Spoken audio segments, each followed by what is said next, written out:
Hello everyone, my name is Anitsu and I'm back with another Digimon deck profile video. So today I'm going to be covering the infamous Omnimon Red deck. So this deck is a very powerful deck because it is basically all about digivolving up into your megas as quickly and efficiently as you possibly can, so that way you could really start utilizing a whole bunch of different megas to get rid of a whole bunch of potential problems that the opponent is threatening you with. As such, a lot of the cards are going to be more value cards to try to get up into those megas as quickly as possible, on top of just some more generically good effects. So starting with the Digitamas, I'm going to be running 4 copies of Gigimon, because Gigimon currently is just the best Digitama for red to use, because it has this nice inheritable ability where during your turn, if your opponent has 5 or more cards in their trash, then this Digimon gets plus 1000 DP. So this ability could affect at every single level and is kind of more of a generic ability, which is why I think that Gigimon is one of the best Digitamas for red. And then my alternate Digitama is going to be 1 copy of Koromon. So Koromon is pretty good because it focuses on the level that we really care about, which is our level 6 and level 7, because its inheritable ability is during your turn, if this Digimon has 4 or more Digivolution sources, then this Digimon gets plus 1000 DP. So this, again, really only affects the Mega level, but the Mega level is the only level that really matters in terms of how we're going to be winning the game and dealing damage. Next, onto the rookies, I'm running 4 copies of Monodramon because Monodramon just is that value vanilla rookie. So very cheap to play, very cheap to digivolve into, and that's really the only thing we care about. Next, I'm running 2 copies of Biyomon. So this Biyomon is a pretty interesting tech choice because it has this nice when destroyed ability. If this Digimon was destroyed during our turn, then we get +1 memory. So unfortunately, it's not during both players' turns, but still we could use this card to suicide into the opponent's security to get a security check off of relatively early, and then on top of which, if this card dies from the security check, then we get +1 memory out of it. And being very efficient on our memory is definitely a thing we are looking at doing because, again, the whole idea is to get into our megas as quickly as we possibly can. So we could use that +1 memory to help us get into those megas a little bit faster. Next, I'm running 4 copies of the Starter Deck Biyomon. So Starter Deck Biyomon is in here for all the same reasons as Monodramon. Value vanilla, cheap to play, cheap to evolve into. That's really it. And then the last rookie I'm going to be playing is 4 copies of the Starter Deck Agumon. So the Starter Deck Agumon is really only in here because he has the inheritable ability. During your turn, this Digimon gets plus 1000 DP. So similar to Gigimon, this works basically just on any other level he's digivolved on top of. So he's just a very good rookie just to have in general for that neutral DP buff. Next, on to the champions. So I think the champion slots are a little bit more hard-locked than people might give it credit for because there's no real reason to change it in terms of ratios and in terms of card choices. At least not currently. So I'm going to be running 4 copies of DarkTyrannomon solely for the fact that he has this evolve cost of 1 on the champion level.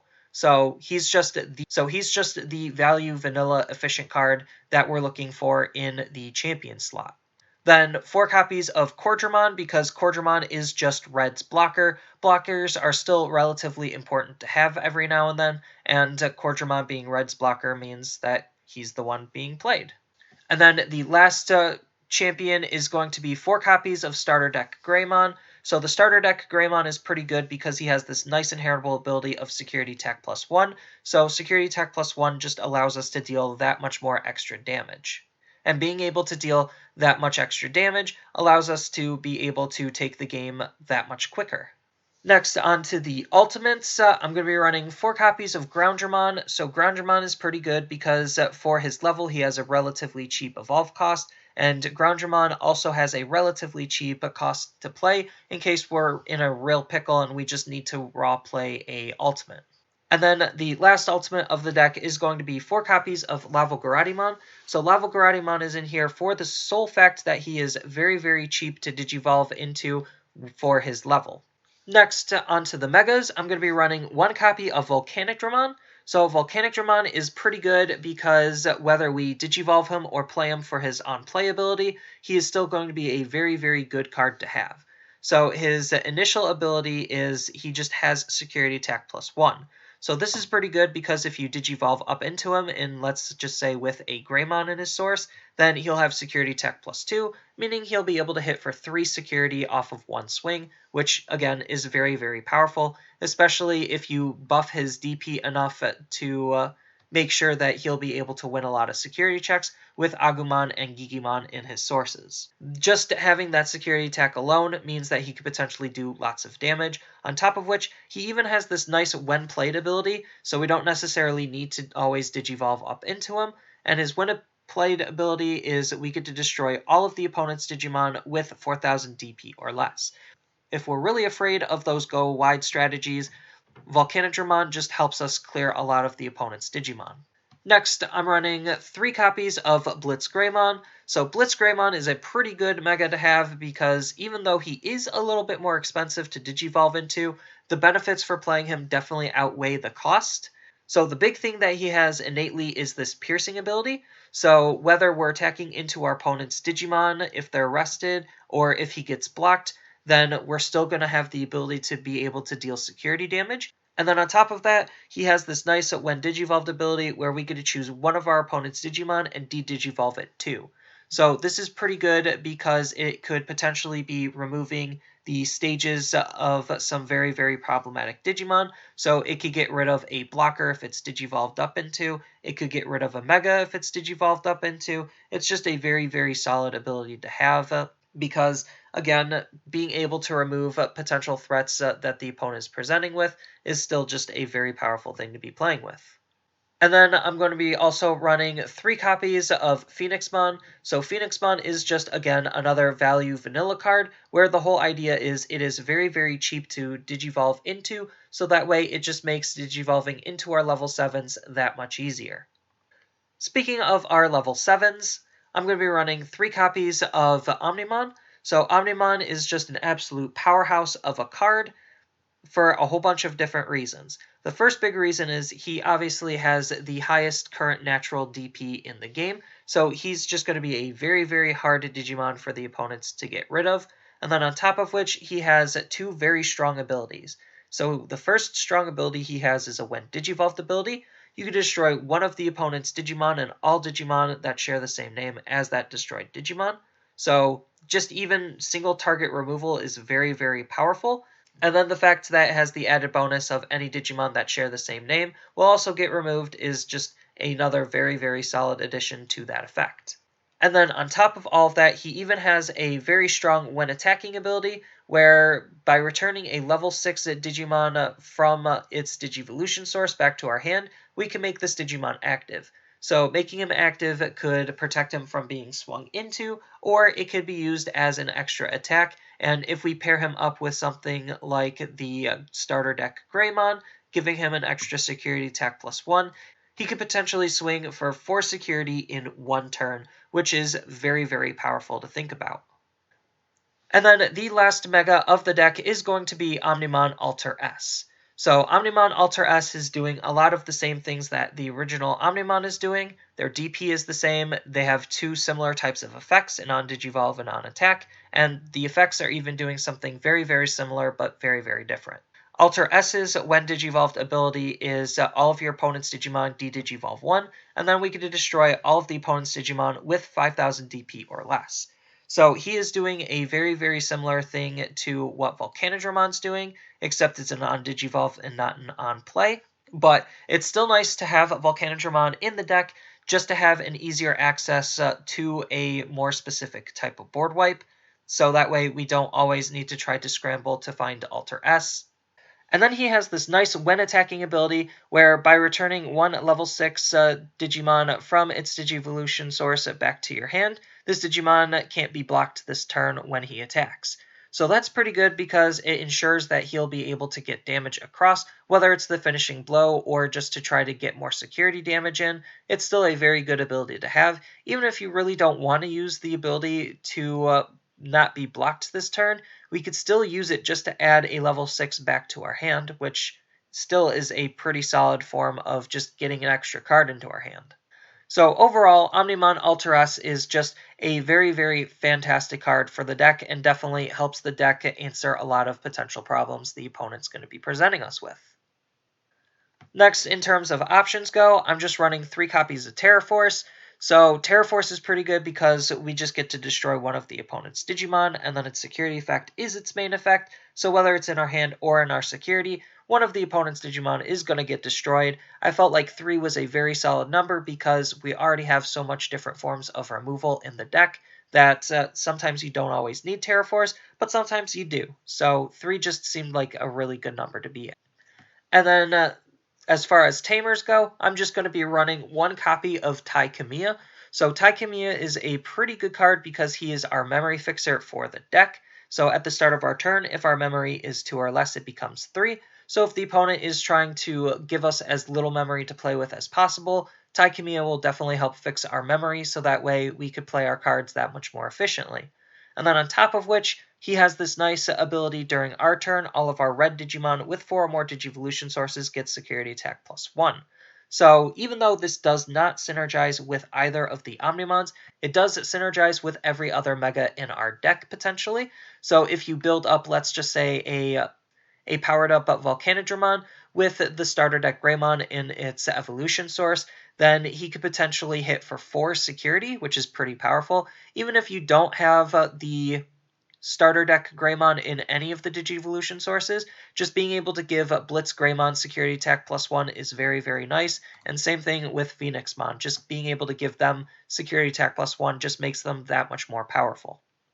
So I feel like Tai is a pretty solid card, but being a more tempo and value orientated deck, I feel like not playing a whole lot of Tamers and focusing more on the Digimon is definitely for the deck's benefit. And then in terms of other options of cards you could possibly play, you could play Yokomon as an alternate Digitama to kind of like help incentivize that Piercer strategy, where this card gives you a buff for attacking into the opponent's Digimon. Same thing with Babymon, it really kind of helps enforce the more Piercer strategy, where if the Digimon just has Piercing, then it gets +2000 DP. Then you could also think about running Giyomon for just some more of generic DP buff. So it's just a little bit worse than what Agumon is doing, but if you're looking for more redundancy, then it's still a very good card to have nonetheless, because during your turn, if the opponent has 5 or more cards in their trash, then the Digimon gets +1000 DP. So it's still pretty good to think about nonetheless. And then if you want, you could also think about running Biyomon to help more of that Piercer beating up the opponent's Digimon type of strategy, where it gives the inheritable ability of during your turn, when this Digimon destroys your opponent's Digimon by battle, you get to draw 1. And as we know, drawing a card is very good because it helps you see the cards that you want a lot faster and more consistently. Then if you're looking for just an alternate form of DP buff, you could also think about running Agumon. So this promo version of Agumon is really good because it has the inheritable ability of if the Digimon has Greymon in its name, then it gets +2000 DP. So even though the DP buff is bigger, it's more specific as a result. You could run an alternate Mega lineup to really help support this card. And then if you want another champion you could possibly think about, you could think about running a Kilomon. So Kilomon is really good because it has this nice inheritable ability where when the Digimon's attacking, you could destroy one of your opponent's Digimon with 2000 DP or less.